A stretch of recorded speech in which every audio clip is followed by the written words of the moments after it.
guys, it's Isabella from Isabella's Inspirations, and today I'm going to be giving you 6 tips/ways on how you can be more productive. So let's get started.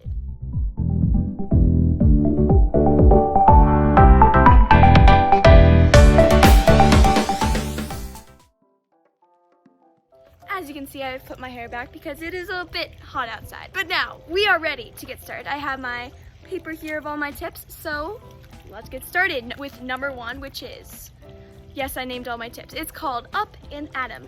So basically, every morning when you get up, just get started. I know lots of people say this, but I put my own twist on it. Not really, but on most of these tips I did. Most of these tips you have heard before, but I put my own tip on them. So this one, I love doing. Basically, I do my whole morning routine right after I get out of bed. I don't do anything else. I don't check my phone or check my iPad or do anything else. I eat, whether it's working out, doing yoga, or going to the bathroom, washing my face, putting on some clothes besides my pajamas, just getting to it. And also, another side tip to go with this, you do not have to be all fancy to have a productive outfit. Lots of people get this wrong, and I did for a long time. When I say get ready for the day, it does not mean put on jeans, a nice sweater, or a dress, or anything like that. You can literally just be like wearing like a t-shirt. You guys can't really see. And for me, maybe I'm like, everyone's different. So it could be athletic clothes like me. I love wearing athletic clothes to be productive in. I also love athletic clothes overall. But some people, maybe you're like, oh, it's okay, I can just wear sweatpants and a t-shirt and I feel productive. Or maybe you're like, I have to be in jeans or a nice dress or anything like that. So again, everyone is different, but my opinion is athletic clothes because they're so comfortable. Number 2 is wake up a little early. Again, here's the thing with everyone is different, because you don't have to wake up at 3 or 4 a.m. to be productive. I have never tried it, so I wouldn't know. Maybe it helps you be really productive. Usually if I wake up at 3 a.m., I'm sad that I woke up at 3 a.m. But maybe for you it works. You're like, oh, I love waking up early, going to bed early, that whole thing. I like waking up early, but not 3 or 4 a.m.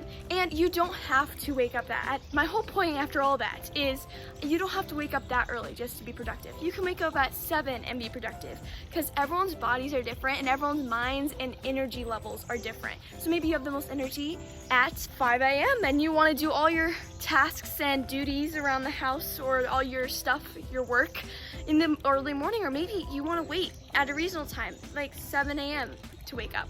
That's me. I automatically wake up at 6:45 or 7 a.m. even when I go to bed late, which is not a gift. But anyways, my whole point after all this is don't wake up at 5 unless that's what you need to do. And actually, this isn't a piece of advice. Maybe if you're going for a productive work day, don't wake up at 11 a.m. Just find your sweet spot on your wake up time. Tip number 3 is put away your device, which this is basically a way of saying put away your phone, put away your distraction, because like for most people, like myself sometimes, have their phone or their iPad or their laptop, the TV, anything like that is a distraction. Some people, even just the sight of their phone is like distracting, and then you automatically lose focus on the thing you're doing. But you don't want to lose focus, you want to have your undivided attention on the thing you're doing. So your phone does not help.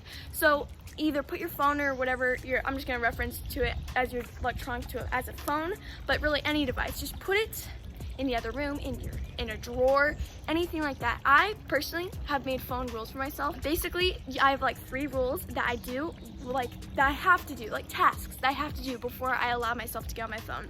Anyways, the 3 things are practicing piano for me, making sure all my spaces around the room, around the house are clean. Like that's my bedroom, my closet, my bathroom, all my stuff is picked up. I don't have one pair of shoes in my parents' room, one in the kitchen, like all my stuff spread out.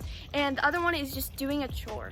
Like for my parents, whether it's folding the laundry, doing the dishes, sweeping, and I could add many things. So I just either create phone rules for yourself or device rules for yourself, or there's always just giving your phone to your parents and be like, don't hand me this back until I'm done with my work. I've definitely done that. I've been like, Mom, don't give me back my phone. Take it until I'm done with my schoolwork. And that also works really well if you're fed up with yourself being on your phone. Number 4 is doing something active. This isn't for everyone, but it is good for everyone's body. So I love being active by going on a jog down the street, riding my bike. That is the good one. I love riding my bike. Riding your bike, doing a short YouTube workout, like there's tons of things you can do. And also you don't have to do it early in the morning. I feel like lots of people say you have to work out in the morning. I'm like, for instance, my dad, he sometimes works out in the afternoon. I don't know how he has the motivation to do this, but he sometimes works out like in the evening, in the afternoon, not as much in the morning, but sometimes in the morning. I only have the motivation to do it in the morning. I have to do in the morning, because that's when I wake up, I'm like, I set up the workout clothes, I'm committed, or else I won't be motivated very much. But anyways, my whole point is you find your sweet spot. Like all these tips, everyone is different, everyone's bodies and minds are different, and energy levels. So find your sweet spot with your workout or activity time. Number 5 is using the Ohio rule. So Ohio, O-H-I-O, stands for only hold it once. You can apply it to everything, like almost everything. For instance, if you're getting changed, you take off your shirt.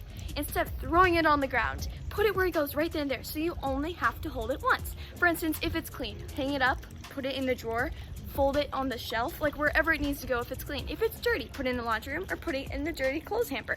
But don't just put it on the ground, because then you'll have to come back to it later. And then if you do that all the time, then your closet or room will end up just being really messy. And also, another way you can apply this is if you're studying, or really if you're doing anything like in your workspace, and you get out your pencil case and a notebook, and you're writing down some math equations, or you're doing your math homework, or you're thinking of ideas for a business, or really anything, and then you're done with it, and you don't put it away, you just walk off.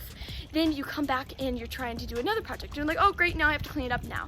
Only hold it once and put it away right when you're done with it. And that also helps maintain a clean and organized workspace, so that first of all, your mind is more you're more motivated. If you walk in and your desk is really dirty, you're like, oh great, I don't want to work here. I don't want to do anything here. But if it's clean, it'll be like, oh, I want to go work there. I want to do something there. Number 6 is the night before. Those are the 3 keywords. The night before, make a to-do list or plan out your day for the next day. So for instance, if it's Sunday night and you write a to-do list or a plan for Monday, the next day.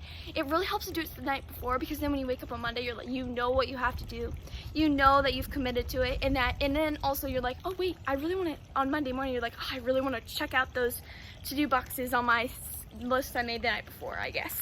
But yeah, that's a really great thing to do. But again, sometimes I personally wake up and I'm like, actually, I already know what I want to do. I don't want to write down a to-do list, and it's easier to just do it instead of planning it out. But again, everyone's different and you can do it lots of different ways.